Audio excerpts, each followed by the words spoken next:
पहलवानों का दंगल इन दिनों सोशल मीडिया पर छाया है। अखाड़े में दम दिखाने वाले पहलवान एक दूसरे को ही आंखें दिखाते नजर आ रहे हैं। भारतीय ओलंपिक संघ के एड हॉक पैनल ने 6 आंदोलनकारी पहलवानों को एशियन गेम्स 2023 और वर्ल्ड चैंपियनशिप के सिलेक्शन के लिए समय दिया है। इसे लेकर छिड़ी बहस के बाद हरियाणा के ही दिग्गज पहलवान आमने सामने हैं। जो समाज में जहर घोलने का काम कर रहे हैं अभी भी बोल रहे कि भाई कल जो हमारे ओलंपिक मेडलिस्ट पहलवान ने जो बोला कि भाई कुश्ती का काला दिन है, बोले ये एक ट्रायल के लिए बोल रहे हैं। तो मैं सभी देशवासियों को बताना चाहूंगा, वो ओलंपिक एसोसिएशन कमेटी के मेंबर हैं खुद। उन्होंने वो लेटर पढ़ा या नहीं पढ़ा मुझे नहीं पता, उन्होंने पढ़ना आता है या नहीं आता, वो देख कर बोला है या बिना देखे बोल दिया, क्योंकि उनका काम जहर घोलना है समाज में। उस लेटर में हमने कोई ऐसी चीज नहीं लिख रखी भाई हम एक ट्रायल देंगे। दूसरी बात, हमने सिर्फ समय मांगा है गवर्नमेंट तो है कि भाई हम सह बिन्याद अपनी बाण बेटिया की इज्जत और मान सम्मान की लड़ाई लड़ रहे हैं, हम ट्रेनिंग नहीं कर पा रहे, इसलिए हमने टाइम दिया था, ना कि हमारी एक ट्रायल ली था जो फर्स्ट आओ उस गल्ला। हमारे तो वो लेटर है। कुछ से लोग हैं जो सच को झूठ और झूठ को सच बना रहे हैं, और तुमने नहीं किया बहुत बढ़िया बात है। तुमने अकबर हमारी एक तो बहुत बढ़िया बात है। कमेटी ये ज्ञान पहलवान जी उन तक मास्को करो, तो आप यो क्यों कर रहे हो भाई कि भाई अच्छा होता है, आप यो डील क्यों दे रहे हो? फिर अब मापदंड क्या है? लेटर निकालो आप भाई, यो मापदंड हमारा।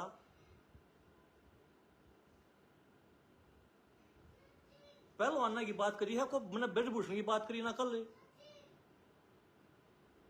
किशोर की बात मैंने एक बात करी थी, कमेटी थारे बारे में कुछ नहीं कही मैंने, मतलब कमेटी पर सवाल उठाए हैं। एक तरफ बीजेपी नेता और पहलवान योगेश्वर दत्त है, तो वहीं दूसरी ओर बजरंग पूनिया, विनेश फोगाट और साक्षी मलिक है। दोनों ही ओर से पहलवानों के पास आरोपों की लंबी लिस्ट है। बजरंग पूनिया ने योगेश्वर दत्त को चुनौती देते हुए कहा है कि उन्होंने ट्रायल से कोई राहत नहीं मांगी है, बस तैयारी के लिए समय दिया गया, और ट्रायल से छूट को लेकर बीजेपी नेता झूठ फैला रहे हैं।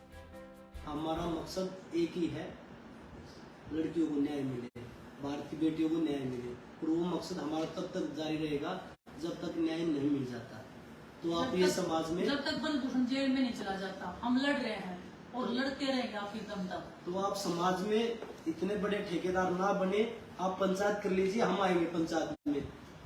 अगर आपके बोलने से पंचायत, मुझे नहीं लगता कि आ जाएगी पंचायत, क्योंकि आप कभी समाज के साथ खड़े नहीं हुए हैं कि भाई आपके बुलाने से हम रिक्वेस्ट कर लेंगे, पंचायत जितने भी संगठन है सबसे रिक्वेस्ट कर लेंगे, और जो लेटर हमने दिया वो पढ़ा देंगे कि भाई ये हमारा लेटर है। थोड़ी सी भी अगर हमारे में कमी निकल जाएगी, हम उसी दिन, अगर हमारे बड़े बोलेंगे कुश्ती को छोड़ दो, ट्रायल तो बहुत दूर की बात है, कुश्ती को ही छोड़ देंगे।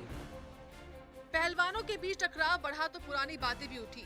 पुराने मुकाबलों को लेकर भी दोनों तरफ से पहलवानों ने एक दूसरे की खामियां गिनवाई और दिखाने की कोशिश की कि कौन कितने पानी में है।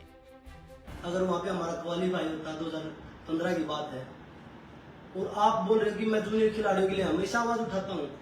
2012 में एक लड़की, जूनियर लड़कियों के कैंप में एक घटना हुई थी, आपने उन जूनियर खिलाड़ियों के बारे में कोई आवाज उठाई, कोई ट्वीट किया आपने? 2014 में भी एक जूनियर कैंप की ही बात थी, उसमें आपने कोई आवाज उठाई? कोई आवाज नहीं उठाई। 2018 में जूनियर खिलाड़ियों का कैश अवार्ड का जो लड़ाई थी, आप तो सरकार में थे, कैश अवार्ड की लड़ाई थी, किसी खिलाड़ी के पक्ष में आपने बोला कि ये कैडेट जूनियर के बच्चे, इनको पैसे मिलने चाहिए, इनका हक सम्मान मिलना चाहिए इनको? आपने कोई ट्वीट किया? आपने मुझसे ये बोला था कि बेटा कैसे कुश्ती लड़ेगा, तब मैंने आपसे बोला था जैसे आप बोलोगे वैसे लड़ूंगा। तब आपने बोला था कि 3-3 से लड़ लेंगे। एक कुश्ती मेरी आपके साथ इटली भी आई थी फाइनल कुश्ती टूर्नामेंट में, आपने एक बार भी सोचा कि इस बच्चे का भला हो जाएगा, ये फर्स्ट आ जाएगा तो इसका हौसला बढ़ेगा, ये जूनियर है?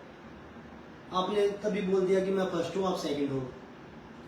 तो आप इस जूनियर की, सीनियर की, ये जो आप जो लोगों में जहर घोल रहे हैं, तो आपसे हाथ जोड़ के रिक्वेस्ट है, हम आप पे बोलना नहीं चाहते थे पर मजबूरी में हमें बोलना पड़ा, तो आपसे हाथ जोड़ के रिक्वेस्ट है कि आप ये भ्रम न फैलाए जनता में। किसी मंदिर में गौशाला में चल और गौ की पूंछ पकड़ के बोल दे कि भाई योगेश्वर ने बात बोली थी, और मैं बोलता हूँ गाय की पूंछ पकड़ कर भगवान को साक्षी मान गए कि मैंने कभी भी कॉमनवेल्थ गेम्स के बारे में 18 के बारे में तेरे से इस तरह की बात नहीं की कि कॉमनवेल्थ गेम्स में मैं जाऊंगा और एशियन गेम्स में तू जा, कभी भी नहीं। भगवान साक्षी है। और मैंने कही है ना ये बात, तो भगवान अभी के अभी मेरी जीवन लीला खत्म कर दे। मैंने जाना होता तो मैं चला नहीं जाता, अगर फिर में चलाई थी। मैंने 2016 के बाद पहलवानी नहीं करी।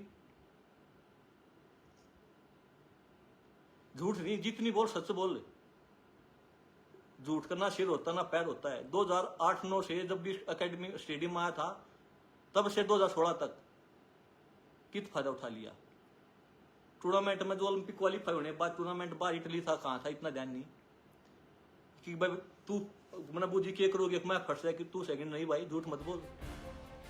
योगेश्वर दत्त पर आरोपों की बौछार के साथ ही तीनों पहलवानों ने एक बार फिर दोहराया कि वो ब्रजभूषण को जेल भिजवा कर ही दम लेंगे। पहलवानों की आपसी लड़ाई और WFI के पूर्व अध्यक्ष के खिलाफ कानूनी लड़ाई दोनों ही जल्द खत्म होती नहीं दिख रही, लेकिन हर दिन सामने आते नए आरोपों से खिलाड़ियों के बीच संशय जरूर बढ़ रहा है। ब्यूरो रिपोर्ट, सूर्य समाचार।